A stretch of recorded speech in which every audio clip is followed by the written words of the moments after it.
इस वीडियो के माध्यम से आप लोग बीच में हम बात करेंगे भोजपुरी का बड़े actor and singer trending star Khesari Lal Yadav के बारे में। इनका एक बहुत बेहतरीन आप लोग बीच में जल्द मूवी को रिलीज किया जाएगा नज़दीकी सिनेमा घरों में।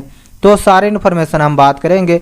उससे पहले आप लोग चैनल पर नए हैं, चैनल को सब्सक्राइब कर ले ताकि ऐसी न्यू इन्फॉर्मेशन का वीडियो न्यू भोजपुरी का अपडेट आप लोग बीच में हमेशा रोजाना हम लाते रहते हैं।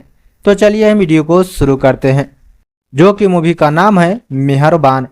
फिलहाल में अभी पोस्टर को रिलीज किया गया है, यानी कि टीचर को रिलीज किया गया है। इस मूवी में कलाकारी करते नजर आ जाएंगे खेसारी लाल यादव, मेघा श्री, सपना चौहान, महेश आचार्य, प्रकाश जैस, सोनू पांडे, राज मौर्य, दीपक सिन्हा, विनोद मिश्रा, श्रद्धा नवल, निशा तिवारी और भी एक से एक कलाकार काम करते इस मूवी में नजर आ जाएंगे।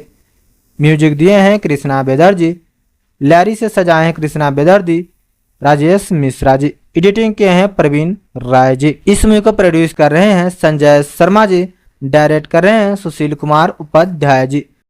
फिलहाल में इस टीचर का आनंद ले सकते हैं जो कि रिलीज किया गया है खेसारी म्यूजिक वर्ल्ड चैनल के माध्यम से। आप लोग टीचर का आनंद ले सकते हैं। बहुत जल्द इस मूवी का ट्रेलर भी रिलीज किया जाएगा और बहुत जल्द आप लोग बीच में इस मूवी को सिनेमा घरों में भी रिलीज किया जाएगा।